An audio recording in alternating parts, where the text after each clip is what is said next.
thématique archéologie des savoirs, je vais évoquer un objet que les moins de 30 ans ne peuvent pas connaître. Et c'est aussi évoqué, pour reprendre Michel de Certeau, la beauté du mort. Je veux parler du Centre de recherche d'histoire moderne de Paris 1. Effectivement, cette institution était ancienne.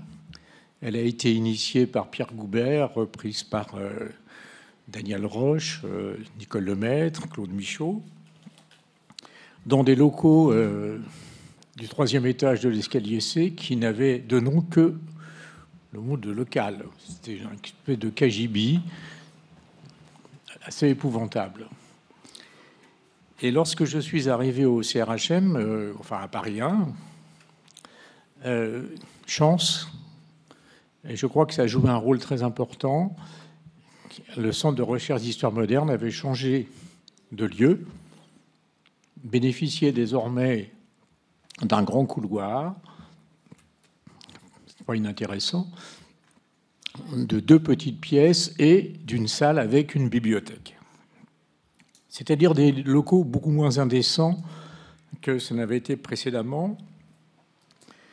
Et je pense que cette nouvelle implantation que m'avait présentée Nicole, cette mise à disposition n'a pas été pour rien dans la mise en place, même si elle existait déjà, évidemment, hein, on n'a rien inventé à partir de 98, mais pour conforter, je dirais, la communauté d'échange et de dialogue parmi les historiens modernistes de Paris 1, qui chacun travaillait, comme c'est toujours le cas, sur des sujets qui étaient complètement éclatés, bien sûr. Et il me semble que la première chose qu'il faudrait noter, c'est l'investissement très important de chacune et de chacun des collègues qui ont été probablement déjà à l'origine et à la continuité de la vitalité du Centre de recherche en histoire moderne. Car il faut bien penser qu'il n'y avait ni bibliothécaire, ni secrétaire.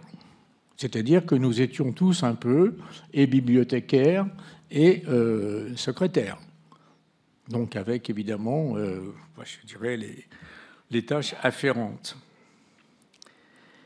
Et une des premières choses, je crois qu'il faut noter, c'est que nous avons poursuivi ce que probablement Daniel Roche, puis ensuite Nicole avait vraiment initié. Nous avons poursuivi l'enrichissement de la bibliothèque, en particulier pour des aires étrangères. Que ce soit les aires étrangères des pays germaniques, bon là, Étienne nous a donné un coup de main, pour l'histoire anglaise, pour l'histoire italienne, pour l'histoire espagnole. Beaucoup plus que pour l'histoire française. Mais il faut savoir que ça faisait l'objet, le choix, l'achat de ces livres faisait l'objet de réunions, quitte ensuite à chacun à remplir les bulletins, enfin bon, etc. C'était quand même quelque chose de très artisanal, mais qui participait de l'amorce ou de la continuité, je ne veux pas dire de l'amorce, mais de la continuité de cette cohésion intellectuelle. Je retiendrai trois autres éléments qui vont dans le même sens. Le premier, parmi les activités régulières que nous avons eues, ça a été l'instauration des séances qu'on a appelées un livre des lecteurs. Avec 6 ou 7 séances par an, dont le choix a été fait préalablement par l'ensemble des collègues. Alors il s'agissait pour une historienne ou un historien, français ou étranger ou étrangère, de présenter d'une manière ou d'une autre, à sa guise, son ouvrage, sa thèse. Bon. Ensuite, il y avait un ou une lecteur, lectrice, parfois 2, qui apportaient une sorte de contradiction, de complémentarité. Et ensuite, la parole était donnée à la salle. Nous avons eu à peu près après, je n'ai pas suivi, même si j'ai participé, mais je n'ai pas noté quantitativement les choses. De 1998 à 2009, nous avons eu environ 70 à 75 historiens ou historiennes qui sont passés invités. Et d'ailleurs, les lecteurs et les lectrices n'étaient pas systématiquement des enseignants de Paris 1. On choisissait des gens qui avaient une certaine compétence en la matière. Ce qui était, me semble-t-il, aussi très intéressant, et nous en avons tous été d'accord, c'était qu'on invitait les étudiants à partir du L3. Autrement dit, on faisait passer l'information à partir de la licence déjà à l'époque, puis évidemment ensuite, pour les gens qui préparaient les maîtrises, on leur disait, ben voilà, on affichait les séances et on rappelait aux étudiants que ces séances étaient libres d'accès pour elles ou pour eux si le sujet les intéressait. Ça, je crois que ça a été un élément, je dirais pour moi, qui a été très important de cette vie communautaire scientifique. Le deuxième élément, enfin, après la bibliothèque, bien sûr, donc le troisième, il y a eu moins de succès parce que, voilà, il faut le dire aussi, ça demandait de l'investissement. À plusieurs reprises, nous avons organisé des échanges entre nous, uniquement là entre nous, à partir d'articles ou d'ouvrages de collègues. Autrement dit, il y en avait un qui présentait ces articles et ces ouvrages, ou ces ouvrages que nous avions lus les uns et les autres, ou que nous devions avoir lus avant d'arriver, et on parlait, je dirais, déjà, des fois d'ailleurs dans des termes peu académiques, de ce que nous avions lu, ce que nous avions perçu. Et quatrième élément, c'est que pendant cette période, nous avons organisé les uns et les autres un certain nombre, pour ne pas dire un nombre certain, de tables rondes et de journées d'études, qui étaient prises en charge par l'une ou l'un d'entre nous, ou parfois deux, avec évidemment des thèmes multiples, je vais en citer quelques-uns, et qui parfois d'ailleurs aboutirent à des colloques ou en partenariat avec d'autres institutions, notamment des institutions étrangères. Alors évidemment, je ne serai pas exhaustif, et puis ça n'aurait pas beaucoup d'intérêt, mais c'est pour vous montrer aussi la diversité des choix. On a eu un thème sur la fonction publique à l'époque moderne. Je cite. On a eu plusieurs thèmes sur la nouvelle histoire militaire que portait Hervé de Révillon, et qui ensuite a abouti à ce qu'on sait. On a eu un thème sur la nuit que j'avais organisé avec Jean-Marie Le Gall, ou plutôt que Jean-Marie Le Gall avait organisé avec moi. Et des thèmes aussi comme, et là je voudrais quand même saluer l'inventivité de Grégoire, puisqu'il est là. J'en citerai au moins 3, mais il y en a eu plus. Les transferts culturels, mobilité, anthroponymie et le temps des listes. Et parfois, effectivement, comme je le disais tout à l'heure, certains de ces thèmes ont abouti à quelque chose de plus large, de plus vaste. Ce qui fait que entre un livre des lecteurs, les tables rondes et les colloques, nos relations personnelles, d'abord, se sont, je dirais, me semble-t-il, se sont solidifiées, nos échanges aussi, et ont permis aussi de conforter nos réseaux, nos propres réseaux, avec des universités de province, mais surtout des universités étrangères.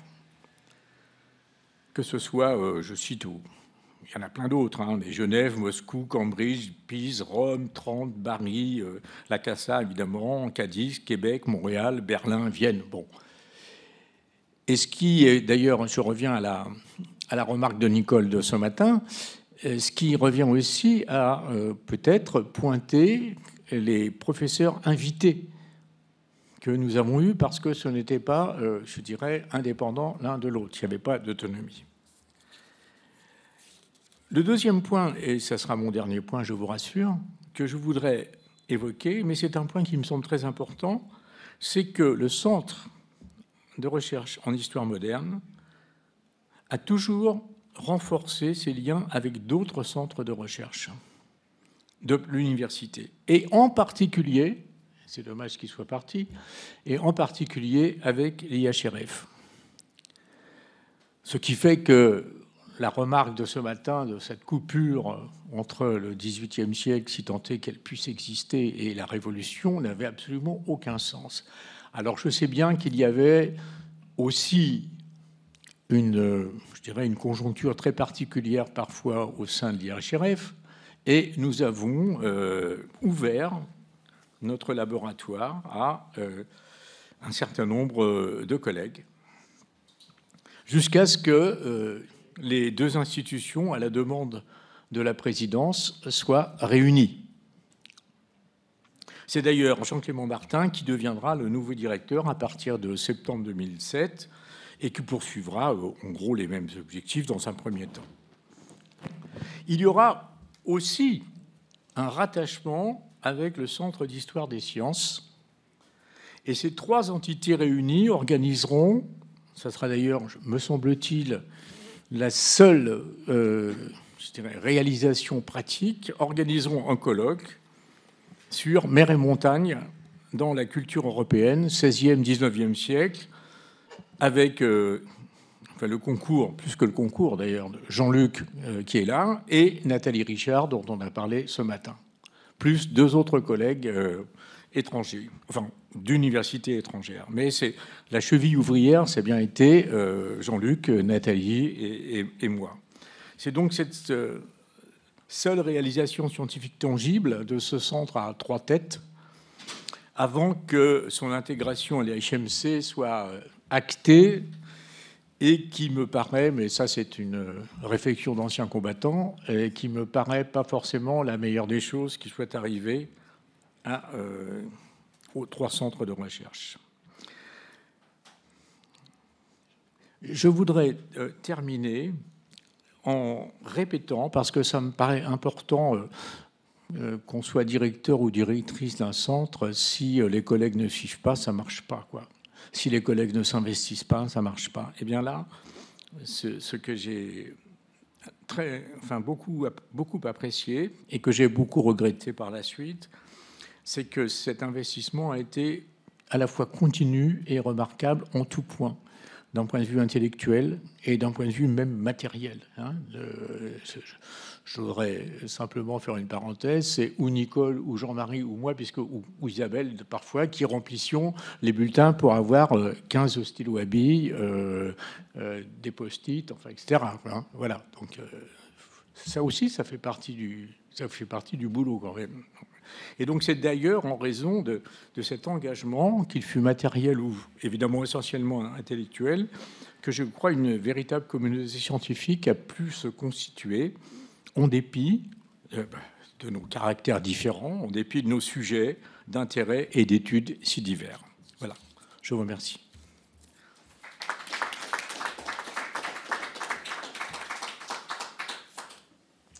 Merci à toi, Alain. Je crois que ça pose la question quand même, effectivement, du rapport entre notre pratique et les sous-structures de notre sous-section et de l'intégration de notre sous-section dans plusieurs structures. Et ce matin, mes deux chaises face à face témoignaient quand même de l'importance de l'échange non institutionnel ou infra-institutionnel. Et je crois que c'est quand même irremplaçable. Alors, je voudrais ajouter sur ta présentation, il y avait le séminaire commun aussi que nous avons poursuivi quand même.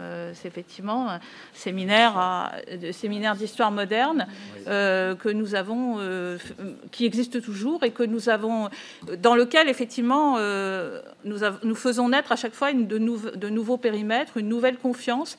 Et moi, j'en suis un peu à la 3e brigade en quelque sorte, et on n'a pas les mêmes thèmes parce qu'il suffit quand tu es arrivé, Wolfgang est parti à la retraite, Jean-François est arrivé, ça modifie aussi bien sûr les invitations et les discussions, et donc à chaque fois c'est au bout de quelques années une autre expérience intellectuelle. Donc, je crois que c'est effectivement important, et donc il n'y a pas que les centres et les sous-centres et bon, je ne veux pas entamer la discussion avec Jean-Luc, mais je crois qu'effectivement il faut toujours au-delà des institutions maintenir cet échange.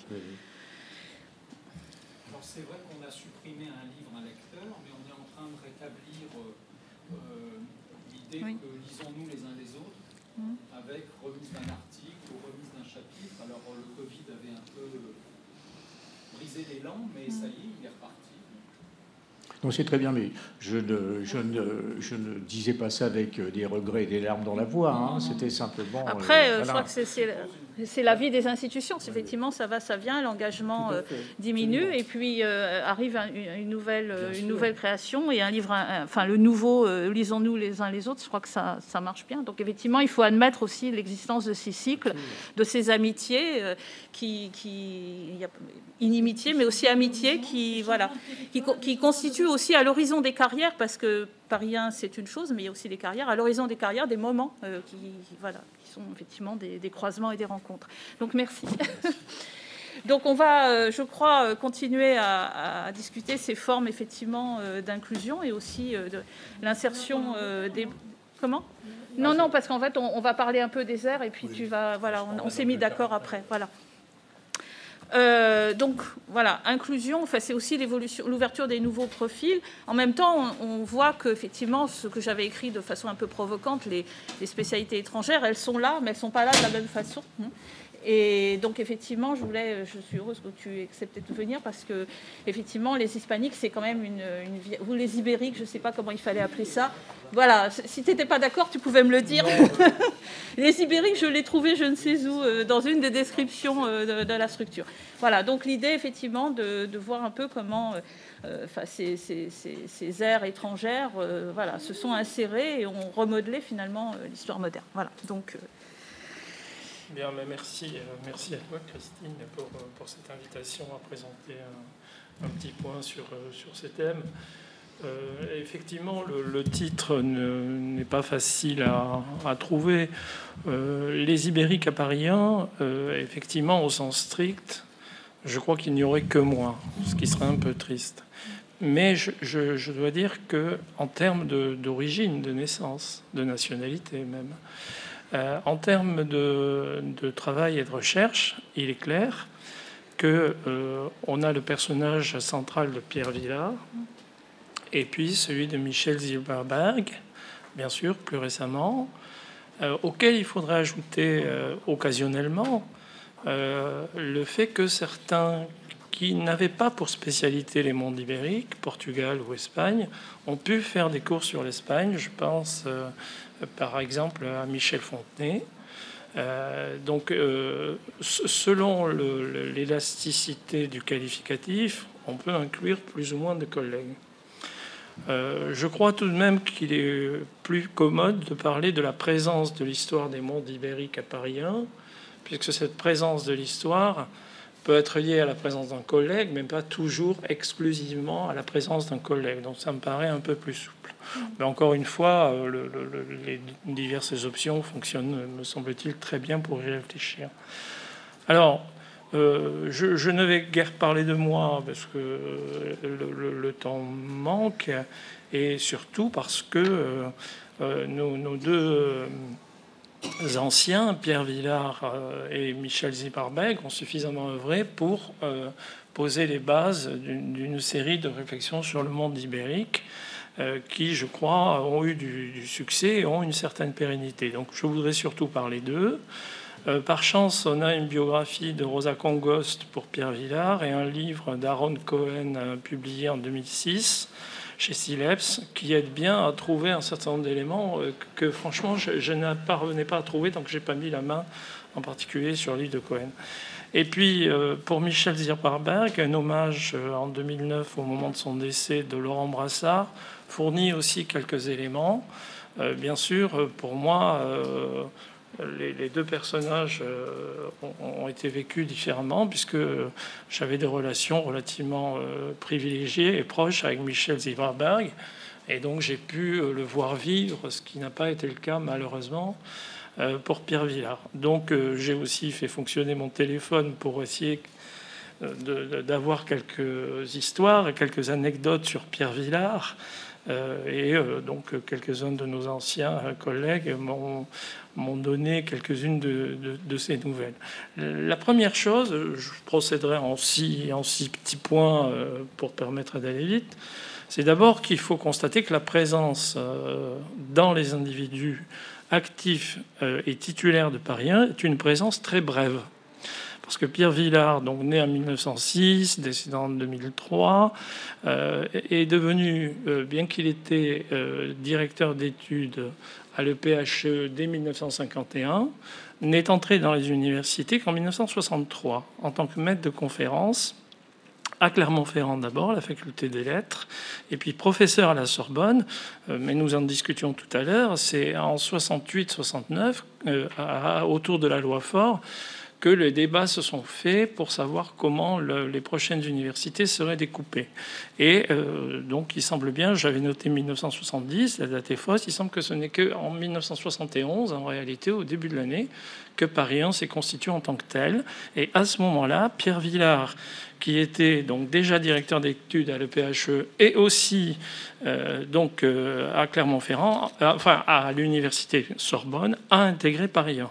Et comme il a pris sa retraite en 76, calculez comme vous voudrez, mais c'est très court, 6 ans.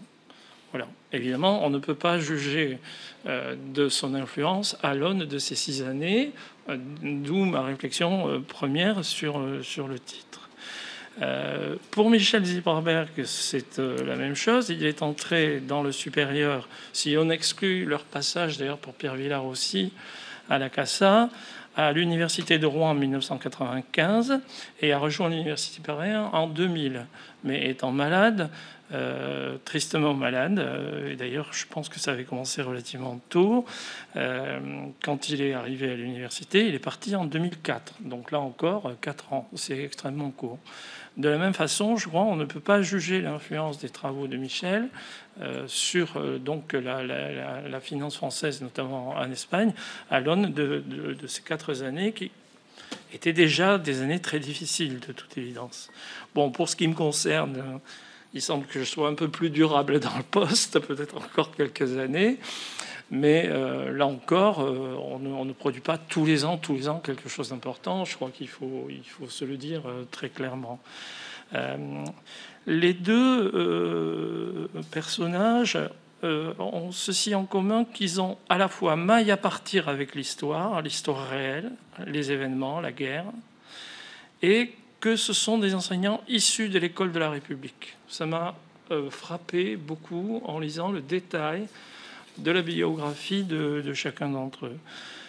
Villard a été mobilisé en 1939 en tant que lieutenant. Il a été fait prisonnier en juin 1940. Il a passé 5 ans dans les Auflagen en Allemagne, en Pologne, en Autriche. 5 années de captivité. Et presque à l'issue de ces années de captivité, il parvient tout de même à écrire l'histoire de l'Espagne, qui deviendra un que sais-je, et qui a été réédité 23 fois. Je crois que c'est l'ouvrage sur le monde hispanique le plus réédité de toute l'histoire de l'édition contemporaine. C'est hérissant. Il n'y a pas de livre édité 23 fois. J'étais très frappé par ces éléments.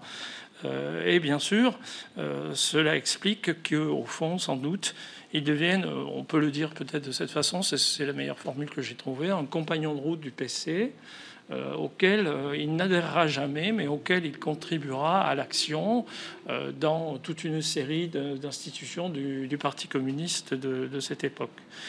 Les choses sont du même tonneau, si je vais vous passer cette formule triviale pour Michel. Né d'une famille où sa mère était couturière et son père tailleur, d'émigrés polonais. Il est en mai 1940, au lendemain de l'offensive nazie. La famille se cache dans divers logements de la banlieue parisienne pour échapper aux rafles. Et son père sera néanmoins raflé en mai 1941. D'ailleurs, le jour où il est parti à la retraite, c'est la première chose qu'il a évoquée. Je m'en souviens très bien. Et c'était très émouvant. Donc, pour ce fils rescapé d'un père rescapé d'Auschwitz, évidemment, l'entrée en politique allait de soi. Et l'entrée en politique de l'époque pour la gauche, c'était le Parti communiste. Michel, lui, avait adhéré au Parti communiste. Il était jusqu'à sa mort à la section du 6e arrondissement. Et il était très actif. Ce qui m'a frappé aussi, par exemple, c'est qu'il était à une manifestation de Charonne, en 60, la date m'échappe, je l'ai noté par là. Je crois que c'est ça, 61. Je l'ai noté, mais la date m'échappe. Bon, de toute évidence, c'était un personnage plus versé dans les débats. Enfin, c'était en 60, à l'automne 62, je crois. J'ai noté la date, je la retrouverai. Je suis désolé, la mémoire me fait défaut. De toute évidence, sa tasse de thé, si je puis dire, c'était davantage que l'activisme de rue, c'était le débat intellectuel. Mais là encore, l'implication est tout à fait forte. Tous les deux ont travaillé longtemps dans les établissements du secondaire. Pour Zilberberg à Sens, puis pour Villard aussi à Sens, au lycée Carnot, au lycée Henri IV, à l'Institut français de Barcelone, au lycée Montaigne, donc avant d'entrer en 1951 à l'EPHE, et pour Zilberberg dans un collège, puis un lycée à Vitry, à Ivry, avant d'entrer pour Villard en 31-34 à la Casa de Velázquez, et pour Zilberberg en 77-79, je retrouvais la date. Michel Zilberberg ne parlait pas du tout espagnol. Et c'est vraiment dans les années 70 que s'est forgé le projet de sa thèse. En revanche, pour Villard, l'autre élément clé qu'on va retrouver en partie pour les deux, le projet de thèse s'est forgé, semble-t-il, très lentement et beaucoup plus tôt. Et c'est la deuxième ou le troisième point important, c'est que dans les deux cas, évidemment, le cursus honorifique académique n'était pas le même qu'aujourd'hui, puisqu'on avait le certificat. Puis on avait dans le diplôme qui correspondait à la licence, puis le DEA, puis la thèse de troisième cycle, puis la thèse d'État. Donc évidemment, il y avait un feuilletage très différent d'aujourd'hui, où un même sujet pouvait courir sur un temps beaucoup plus long. Et d'ailleurs, les thèses d'État pouvaient se faire sur des temps beaucoup plus longs. Temps plus long d'ailleurs qui menace aussi mon exposé, je le vois. Donc on peut dire que dans les deux cas, on a affaire à des productions à maturation lente, voire très lente, et donc qui donnent lieu à toute une série de publications annexes, parallèles, connexes, et à des réflexions autant personnelles, quelquefois d'ailleurs étonnamment personnelles, qu'on ne pourrait quasiment plus faire aujourd'hui, je crois, dans un périple intellectuel de cet ordre. Et souvent, c'est très net pour Villard, des productions concernant la méthodologie, la réflexion, et en particulier la réflexion sur ce qu'était l'histoire marxiste. On pourra y revenir, même si je ne me sens pas dans la pensée d'Althusser, par exemple, avec lequel il dialogue indirectement par livre et par texte, je ne me sens pas particulièrement averti. Donc cette production lente pour Villard commence dès 1927 et se précisera dans les années 30, puisqu'il écrit d'abord donc sa première thèse, Fondement économique des structures nationales, qui donc donnera l'axe d'assise à sa thèse d'État. Puis il est fondateur de la revue La Pensée. Il contribuera aussi aux annales d'histoire économique et sociale avec les personnages que l'on connaît bien. Il sera en Espagne avec son entrée à la Casa de Velázquez, puis une nomination à l'Institut français de Barcelone, mais il doit quitter l'Espagne et ça interrompt encore le projet de sa thèse d'État, qui le fait encore plus durer, qui dilate le projet de ce travail. À l'EPHE, il aura un séminaire où sont très présents les étudiants espagnols et sud-américains, et pas seulement. Et donc, à partir de 1951, alors qu'il n'a toujours pas soutenu sa thèse donc d'État, son activité va vraiment se multiplier. Dans le cas de Zilberberg, on pourrait faire la même remarque, même si le temps est beaucoup plus resserré, puisqu'il sera à la Casa en 77-79, mais quand il rentre à Paris, donc il sera au collège, je crois que c'est d'abord Vitry. En fait, il a toujours pas fini sa thèse, et il passera encore pas mal d'années avant qu'il la termine, puisqu'il la soutiendra en 91. Donc vous voyez que le temps joue énormément dans disons, les contours de la production. Il soutiendra sa thèse avec Jean-Claude Perrault, avec au tribunal de thèse, enfin au jury de thèse, Jean-Nicolas, Jean Marseille et Bernard Vincent, qui ne tarit pas d'anecdotes d'ailleurs d'anecdotes sympathiques sur Michel Zéberberg. Bien. Le quatrième point très caractéristique, c'est que tous ces travaux sont liés au débat de l'époque. Débat intellectuel, débat politique, parfois les débats même financiers, économiques, judiciaires, et que nos deux personnages, je l'ai déjà dit rapidement, sont des personnages engagés parallèlement à l'engagement intellectuel dans leurs travaux. Et ça, effectivement, c'est très remarquable. On pourra ajouter un annexe de ce point qu'il y a des formes de polémique véritablement par travaux interposés. Le dialogue avec Althusser est très typique, c'est-à-dire qu'au fond, Villard attaque aimablement, mais enfin tout de même intellectuellement, Althusser, pour le dire peut-être de façon un peu simple, pour son dogmatisme. Hein, voilà. Bon, et c'est vrai que c'est une pratique, espérons qu'elle n'est pas définitivement datée, mais qui est très caractéristique de cette période. Bon, Villard s'engage au Centre d'études et de recherche marxiste, avec le Mouvement pour la paix, au Syndicat national de l'enseignement supérieur, dans le Cercle Cervantes. Bon, j'en passe parce qu'il y a une quantité très importante d'éléments. Et pour finir, ou presque, leurs ouvrages, dans tous les cas, sont des ouvrages particulièrement marquants. D'abord, La Catalogne dans l'Espagne moderne, recherche sur le fondement économique des structures nationales, donc publié juste après la soutenance de Pierre Vilar en 1962, donc sous la direction d'Ernest Labrousse.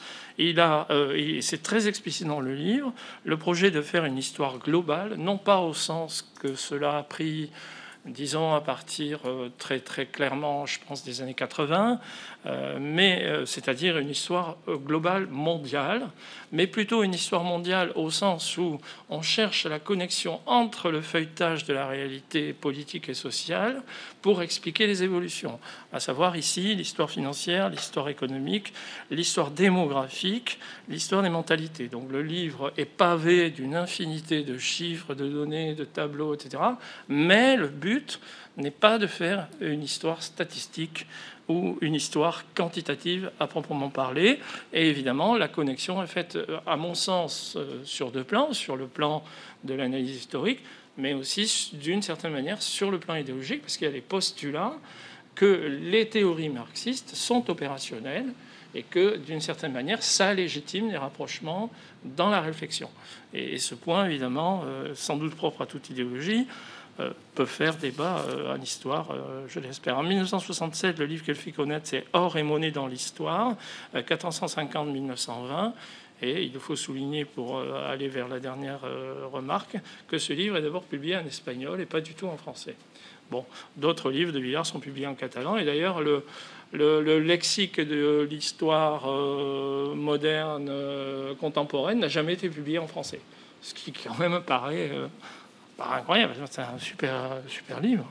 Bon, j'insiste pas là-dessus. Pour Zilberberg, donc sa soutenance en 91 donne lieu, bien sûr, il y a d'autres livres de Pierre Vilar, je ne peux pas les passer tous en revue. Pour Zilberberg, la soutenance de sa thèse en 91, donc une si douce domination, les milieux d'affaires étrangers et l'Espagne vers 1780-1808, marque aussi un événement intellectuel majeur dans l'histoire des mondes hispaniques et sans doute de l'histoire de l'économie, de la finance, puisque effectivement, il montre au travers de l'étude des réseaux, des structures, de l'organisation des milieux financiers, en étudiant les liens de ces univers avec la conjoncture politique.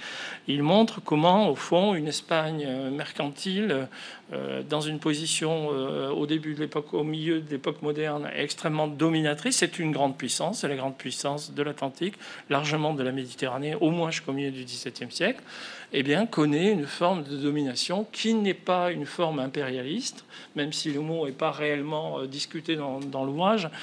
J'ai pas eu le temps de reprendre les livres, hein, mais bon, il me semble que c'était pas vraiment posé comme ça. Et comment, malgré tout, se dessine, disons-le, une nouvelle forme de capitalisme. Et on se souviendra des réflexions de Brodel dans le tome 3, Civilisation matérielle, économie et capitalisme, le temps de l'échange, où il y a une réflexion sur la plasticité, la modularité des formes du capitalisme, qui, effectivement, sont plus ou moins visibles et peuvent donner un certain nombre d'éléments d'explication. Bon, le temps manquant, je finis en disant que ces deux productions sont caractéristiques par le fait qu'elles sont davantage connues à l'étranger qu'en France, même s'il faut beaucoup faire de nuances. C'est peut-être un peu différent pour Villard que pour Michel Zilberberg. On a quand même des images, mais c'est quand même frappant. C'est l'université de Gironne qui a mis en place l'atelier Pierre Villard, voilà, puisque mon éduroam fonctionne, hein, vous voyez, avec tout un tas d'images de Pierre Villard classées par thème. C'est tout à fait intéressant. C'est disponible en ligne et on a quelques bonnes surprises. Voilà. Alors, il y a des raisons. Hein. Congost évoque le fait que certains livres n'ont pas été publiés en français, d'autres sont publiés avant en catalan, d'autres sont publiés avant en espagnol et traduits tard en français. C'est le cas, par exemple, pour le catalan de Pensar históricament, Reflexión y Record, qui est publié donc en 1995 et qui sera traduit très tardivement en français. C'est surtout le cas parce que ça n'a jamais été traduit en français. Et, bon, peut-être il faudrait s'y mettre pendant un été trop chaud pour aller à la plage. D'initiation al vocabulario dell'analisi storico, publié en 1980, et qui est un bijou à ne pas en douter. Bon, bien sûr, Villard a eu toutes les honneurs, ce qui n'était pas le cas de Zilberberg. Les personnages étaient très différents. Villard est un personnage influent, très actif dans tous les univers institutionnels. Il a été nommé professeur honoris causa à Barcelone, à Valence. Il a eu la médaille d'or des Beaux-Arts au ministère de la Culture espagnol en 1987. Et c'est assez curieux parce qu'il a eu une médaille importante en Espagne avant de l'avoir en Catalogne, puisqu'il a eu la médaille d'or de la Generalitat seulement en 2000. Voilà ce que je voulais dire. Il y a énormément d'autres choses qu'on aurait pu dire sur ces deux personnages attachants. Bernard Vincent me racontait que tout de même, il n'était pas stalinien, Villard, parce que quand ils étaient en voyage d'études à Moscou, Villard voulait absolument se faire photographier devant la statue de Lénine, mais quand Bernard lui a proposé de faire une photo devant la statue de Staline, il était beaucoup plus résistant. Merci.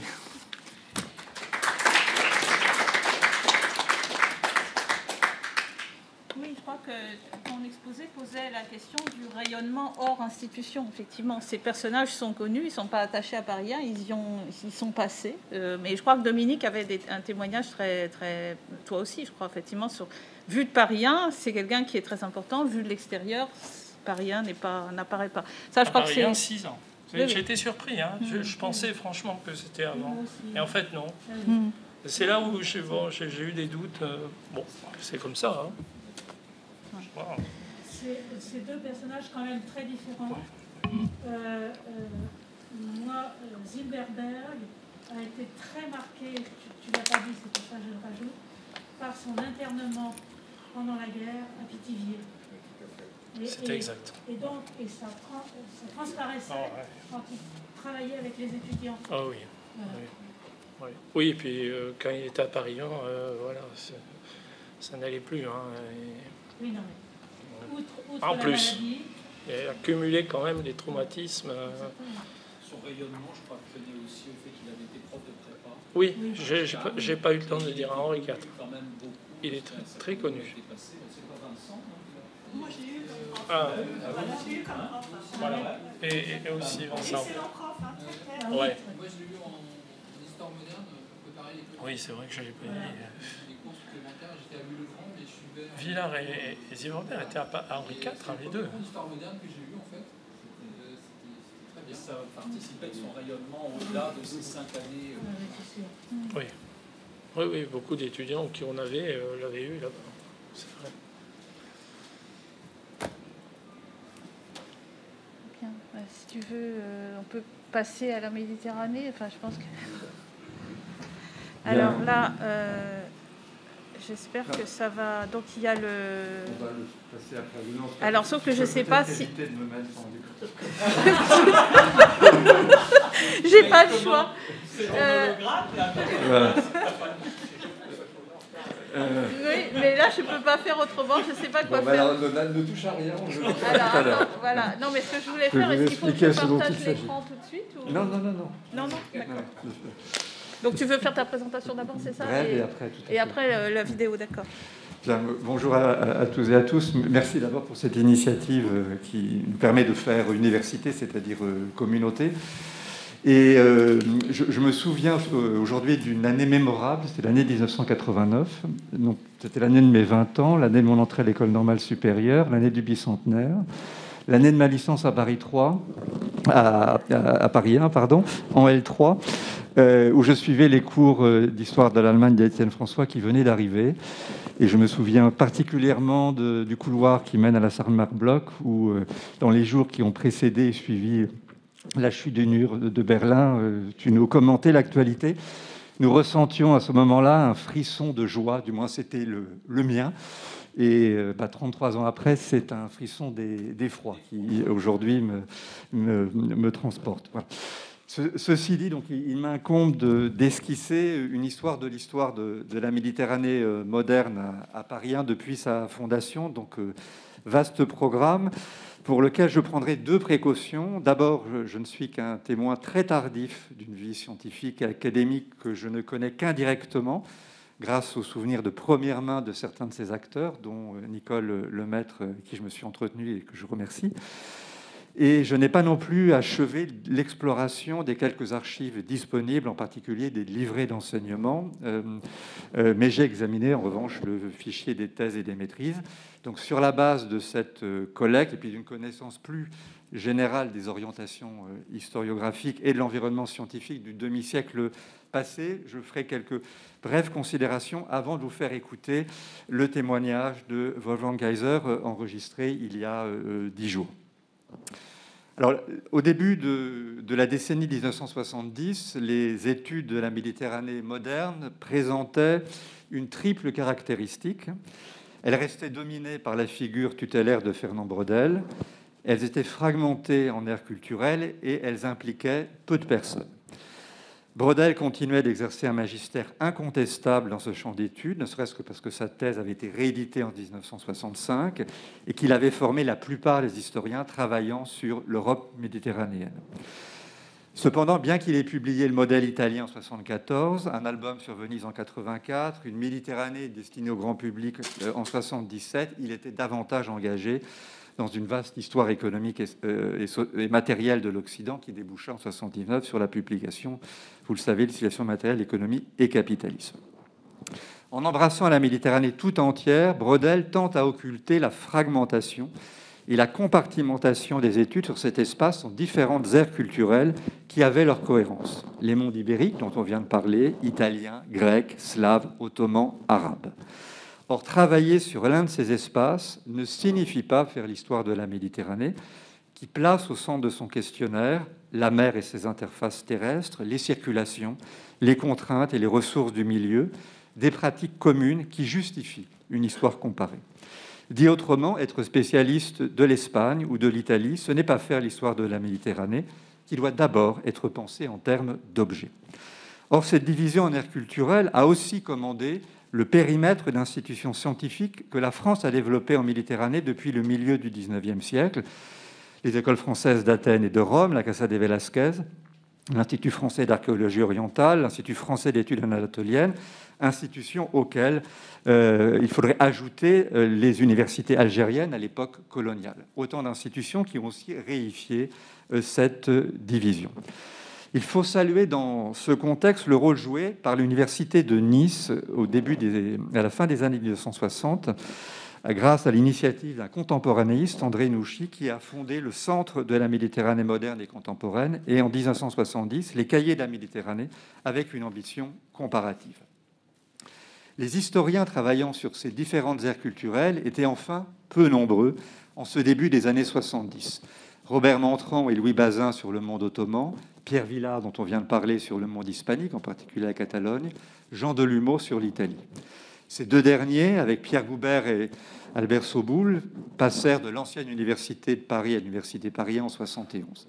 Donc si Pierre Vilar resta fidèle à l'histoire économique et au monde ibérique, Jean Delumeau, qui avait inscrit ses premiers travaux dans le domaine de l'histoire économique, je vous rappelle sa vie économique et sociale à Rome dans la seconde moitié du XVIe siècle, puis son livre sur l'Alain à Rome du XVIIe au XVIIIe siècle, Jean Delumeau donc opéra un déplacement au mi-temps des années 1960 vers l'histoire des mentalités religieuses, au point que son manuel, l'Italie de Botticelli à Bonaparte, paru en 1974, maintes fois réédité aussi depuis, paraît bien isolé dans une production consacrée à l'histoire religieuse. Aucun des 61 mémoires de maîtrise qu'il a dirigés à Paris 1 de 72 à 75, date de son entrée au Collège de France, ne porte sur l'Italie ou la Méditerranée. Les sujets étaient en revanche d'une grande variété à partir de sources françaises. Deux furent au moins consacrés à la course au XVIIIe siècle, mais à la course atlantique. Et sur les 20 thèses dirigées par Pierre Delumeau à Paris 1, une seule thèse est consacrée à l'Italie, celle de Jean-Claude Waquet sur les finances du Grand-Duché de Toscane. En revanche, il semble que Jean Delumeau ait donné plus d'espace à l'Italie dans son enseignement, comme l'a rappelé ce matin Nicole Lemaître, en consacrant, à partir de 1972, son cours de troisième année à l'Italie des Lumières. Au milieu des années 1970, la figure montante des études italiennes et méditerranéennes en France était Maurice Aymar, disciple de Fernand Braudel, premier directeur des études de la nouvelle section d'histoire moderne et contemporaine à l'École française de Rome, de 72 à 76, avant de rejoindre le HESS. Spécialiste d'histoire économique, Aymar fit une carrière d'administrateur, tout en maintenant, jusqu'à une date très récente, un séminaire « Économie, société et culture du monde méditerranéen, 15e, 20e siècle », qui attira beaucoup d'étudiants étrangers. Il forma moins d'étudiants français et s'engagea surtout dans des œuvres éditoriales collectives. La division en aires culturelles dont je parlais tout à l'heure a été aussi institutionnalisée à l'École des hautes études. Elle trouve une concrétisation dans la création du Centre d'études ibériques autour de Bernard Vincent, du Centre d'études sur la Russie, l'Europe orientale et le domaine turc, dirigé par Gilles Weinstein, mais elle n'a pas donné lieu à la création d'un pôle d'études italiennes qui aurait pu réunir Maurice Aymar, Christian Clapich-Zuber ou Jacques Revel, qui ne l'ont pas jugé nécessaire. Dans ces mêmes années 1970, Michel Fontenay, qui était maître assistant à Paris 1 avant de devenir maître de conférence, est le premier à avoir donné sa place aux études méditerranéennes dans notre établissement. Comme Jacques Revel, même si presque une décennie les séparait, il fut l'élève de Jean Meuvray, qu'ils avaient dû remplacer après son infarctus dans un séminaire consacré à la monnaie, au cours desquels Fontenay montra, paraît-il, une maîtrise époustouflante de ce sujet aride. Quelques années plus tard, il collaborait à l'ouvrage de Jean Delumeau, La mort des pays de Cocagne, comportement collectif de la Renaissance à l'âge classique, qui mettait en forme les résultats de plusieurs mémoires de maîtrise. Ces exemples donnent la mesure de la polyvalence de Michel Fontenay, qui ne chercha pas à achever sa thèse d'État, sans doute parce qu'il était étranger à toute logique de carrière et parce qu'il se voit sans compter à l'enseignement et à la préparation de l'agrégation. Mais il fut aussi celui qui, sans jouir d'une position académique en vue, contribua au renouvellement des études méditerranéennes et finalement développa cet enseignement à Paris 1 en troisième année de licence. Comme l'a écrit Joël Cornette dans l'Histoire après sa disparition, c'était un historien qui chérissait la mer. Vous savez qu'il avait acquis au milieu des années 70 un voilier qui lui a permis de mettre le cap sur Malte, dont il explora les archives, et de naviguer dans le sillage des corsaires qu'il avait pris comme objet d'étude en apprenant des vents et des courants, comment on entrait jadis dans un port où on se réfugiait dans une crique abritée. Dans un colloque tenu à San Francisco au milieu des années 75, Fontenay mettait en lumière la pratique du corso, cette forme, je le cite, de violence sur mer aux confins de la course et de la piraterie, pratiquée à longueur d'année des deux côtés de la Méditerranée sous prétexte de guerre sainte contre l'infidèle. Alors, des historiens anglo-saxons l'avaient devancé sur ce terrain, en particulier Fisher et Earle, mais il fut une figure centrale du renouvellement de ce champ dans les années 1970-1980, aux côtés de Salvatore Bono en Italie, en montrant que la course était une pratique commune aux chrétiens et aux musulmans, aux chevaliers de Malte et aux barbaresques d'Alger ou de Tunis, et en adoptant aussi une perspective résolument quantitative, économique et sociale, qui insistait sur l'effacement de la valeur d'usage des captifs au profit de leur valeur d'échange. Michel Fontenay n'aura pas écrit de monographie sur le sujet, mais a réuni les articles qu'il avait publiés entre 1973 et 2007 dans un recueil, La Méditerranée entre la croix et le croissant, publié en 2010, qui permet de prendre la mesure de sa contribution aux efforts pour réduire l'incommensurabilité entre les deux rives de la Méditerranée, en scrutant des pratiques communes derrière l'antagonisme religieux. Le cours sur la Méditerranée, qu'il assura en 3e année et qu'il consacra aussi à l'espagnol du siècle d'or, lui permet d'irriguer son enseignement de ses recherches. On peut regretter qu'il n'ait pas pu susciter des travaux d'étudiants du fait que la direction de maîtrise était alors un privilège professoral. Je ne crois pas qu'il en ait dirigé derrière un prête-nom, sauf peut-être la thèse de Jean-Philippe Farganel, soutenue sous la direction de Michel Vauvel en 1992 et qui portait sur les marchands de l'Orient méditerranéen entre 1650 et 1789. Michel Vauvel a été un peu loin de ses bases. À côté de Michel Fontenay, qui travaillait sur des objets transversaux, à partir cependant de sources exclusivement européennes, ont pris place des enseignements sur quelques aires culturelles au gré des recrutements, sans que le nombre d'enseignants à Paris ne permette de couvrir toute la Méditerranée, fût-elle occidentale. Ainsi, dans les années 1980 et 90, Jean-Pierre Filippini, qui avait soutenu sa thèse d'État sur le port de Livourne et la Toscane sous la direction de Frédéric Moreau, a-t-il assuré un cours sur l'Italie moderne, prolongé par celui de Philippe Gutt sur l'Italie du Risorgimento. En ce début du XXIe siècle, le paysage des études méditerranéennes était marqué par plusieurs évolutions. Une forte institutionnalisation doublée d'initiatives éditoriales qui font de l'histoire de la Méditerranée moderne une composante des Mediterranean Studies, qui réunit plusieurs disciplines. Un polycentrisme des études méditerranéennes en France, autour de l'université d'Aix-Marseille et d'une revue, Rive méditerranéenne, et de Gilbert Buty. L'université de Nice, autour des cahiers de la Méditerranée et de Silvia Marzagali, et de l'école des hautes études, autour de Lucelle Valency, Jocelyne Daclia et Simona Cerutti. Une volonté, en réponse au paradigme du choc des civilisations, de sortir de l'opposition frontale entre chrétiens et musulmans en termes strictement religieux, ce qui conduit à revisiter l'esprit de croisade, à explorer les figures de l'entre-deux, à observer les relations au niveau communautaire, à approfondir encore les études sur la course expurgée de ces oripeaux de guerre sainte. La nécessité aussi de faire une histoire à part égale, même si l'asymétrie des sources et la diversité des langues demeurent un obstacle. Le renouvellement des objets, en particulier en direction de l'histoire environnementale, des mobilités et des réseaux consulaires. Wolfgang Kaiser, une fois élu à Paris 1 en 2004, à l'EHESS en 2005, a été un acteur de premier plan de quelques-uns de ces repositionnements. À l'échelle de notre université, il a su donner toute sa visibilité à ce champ d'études par son enseignement, la formation de doctorants qui ont trouvé une place dans l'enseignement supérieur pour beaucoup d'entre eux, et qui n'avaient d'ailleurs pas tous travaillé sur l'espace méditerranéen, et des projets de recherche d'ambition méditerranéenne reposant sur une étroite collaboration avec tous les acteurs de la place parisienne. Avant lui, peu avaient su activer ces différents leviers. Donc, nous essayons aujourd'hui de faire fructifier cet héritage. Je me réjouis que l'enseignement de L3 que j'assure avec Guillaume Calafa, ici présent, attire une 70 étudiants environ. Malgré tout, seulement 5 ou 6 parmi eux continuent en master. Donc le défi aujourd'hui est sans doute de faire émerger des thématiques qui permettront aux futurs doctorants d'être en phase avec les horizons historiographiques de la prochaine décennie, qui pourront leur faire espérer obtenir un poste. Je termine, j'en ai pour 30 secondes. Je veux dire combien travailler et faire travailler à l'échelle de la Méditerranée est une gageure. D'abord parce que si l'on n'entend pas la Méditerranée comme un cadre, mais bien comme un objet, alors certains s'y prêtent mieux que d'autres. Le milieu, la marine, les échanges, les circulations.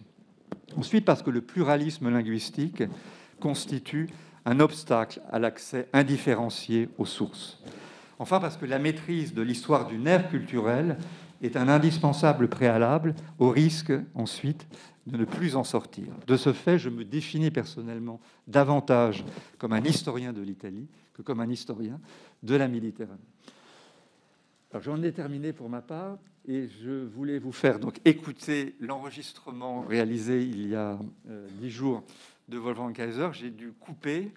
Il durait 45 minutes, c'était un peu long. Il est réduit à 15. J'espère que cette durée sera acceptable. Voilà. Donc, je devrais très vite m'effacer pour lui laisser place.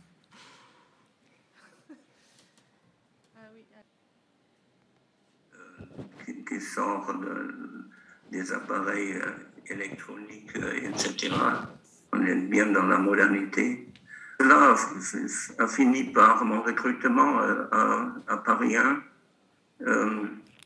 dans un poste que j'ai moi-même défini comme histoire de la Méditerranée, conçu comme un espace de circulation, de mobilité, de mélange de toutes sortes, pour lutter aussi contre, de l'autre côté, l'idéologie, comme disaient certains anthropologues comme Michael Hirschfield de Harvard, contre l'idéologie du méditerranisme identitaire qui est non critique. Donc on s'est inscrit dans les différents programmes que j'ai co-dirigés ou lancés, auxquels j'ai participé, justement sur une Méditerranée ouverte sur les autres continents, une transméditerranée, ce qui permettait de suivre analytiquement un fil rouge, les mobilités, les circulations, le contrôle des populations, les gens de passage, etc. Donc, pour dynamiser cette analyse d'un espace méditerranéen, ouverte aussi en ce qui concerne d'ailleurs les chronologies, ce qui a finalement permis aussi d'établir des contacts, des collaborations, d'invitations réciproques avec les médiévistes de la maison, donc Dominique Valérien à l'époque, Christophe Picard, etc. Donc on aurait même pu approfondir encore, et ça continue jusqu'à nos jours d'ailleurs, donc c'est bien établi. Et pour moi, ce qui concerne ma propre position, j'étais évidemment conscient de succéder en quelque sorte à Michel Fontenay, qui était pour moi une lecture très importante, à côté d'autres qui ont mis les doigts sur l'aspect un peu négligé du rachat de captifs, etc., c'est-à-dire sur la circulation de l'argent impliqué et la rapide circulation de moyens qui sont pour le rachat de captifs, mais qui sont restés pour une bonne partie, voire pour la moitié des sommes accumulées, n'ont jamais quitté l'Europe. Donc c'est un secteur profitable, la course et les retombées de la course que Michel avait bien mis en avant empiriquement, très précisément pour la répartition des entrées des chevaliers de Malte, etc. Et pour finir sur ce plan-là, je suis toujours tenu en quelque sorte en otage par la critique des travaux sur l'économie, sur l'esclavage, etc., par l'analyse qu'a fait Michel Fontenay, à ma demande d'ailleurs, pour l'ouvrage Le commerce des captifs, sur la terminologie, la distinction importante, toujours, je pense, pour l'économie de la rançon, de la différenciation entre valeur d'usage, valeur d'échange, de cette population liée évidemment au commerce maritime aussi, et qui a en quelque sorte ouverte pour moi aussi des perspectives qui relèvent de l'histoire sociale et culturelle. Une bonne partie des sources, des pétitions, des lettres, etc., sont pas encore utilisées profondément, donc il reste encore beaucoup à faire, et Michel Fontenay reste une lecture obligatoire. C'est aussi, pour finir là-dessus, le seul historien de la Méditerranée que je connais qui a fréquenté la Méditerranée en voilier, qui savait pertinemment les difficultés pour entrer dans le port de La Valletta et qui connaissait les poissons qu'il a pris de son bateau et que j'ai mangé dans les bons restaurants siciliens, sans connaître les noms. Donc il avait ce goût d'aller au fond des choses, terriblement jusqu'au...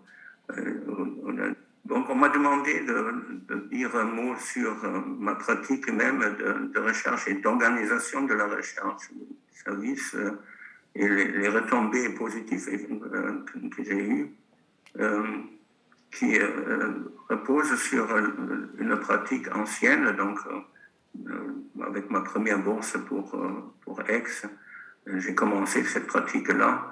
Quand j'ai débarqué à Paris, j'allais au boulevard Raspail, au voir quels sont les séminaires du jour. Et j'ai utilisé ça comme me familiariser avec la richesse des démarches, donc écouter les grands scientifiques, les grands profs, etc.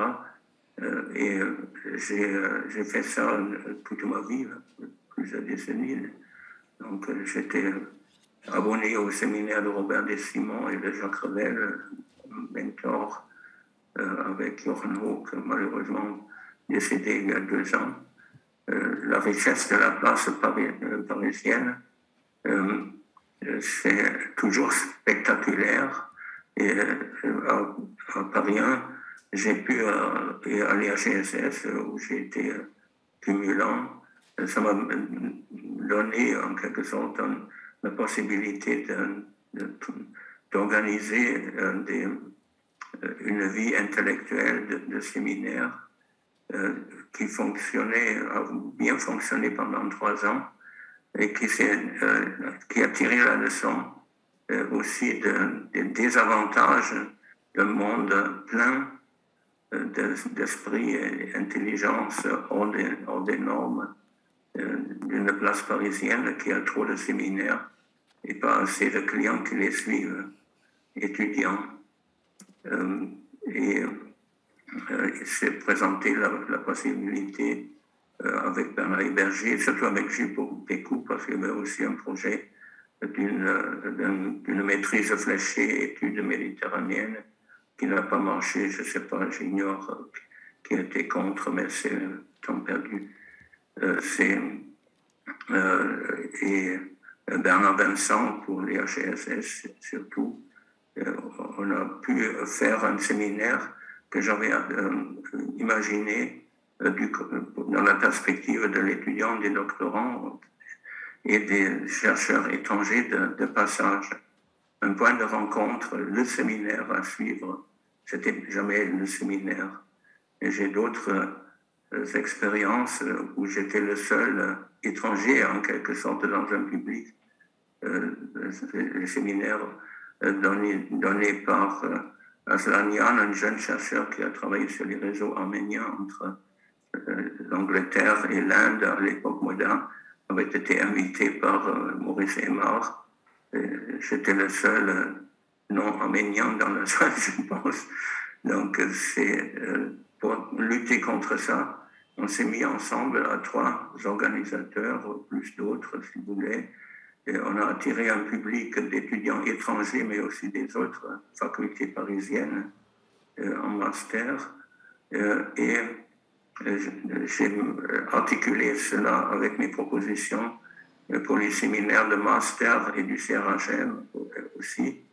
On avait invité Nathalie Davis, Linda Colley. J'ai servi moi-même comme commentateur dans d'autres séminaires.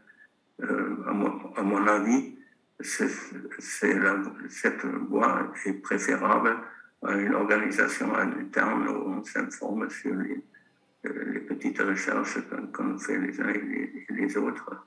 De profiter de la femme à Sorbonne. Tout le monde vient s'étudier à la Sorbonne. Il n'y a aucun problème, même les plus grands, on peut les avoir. Et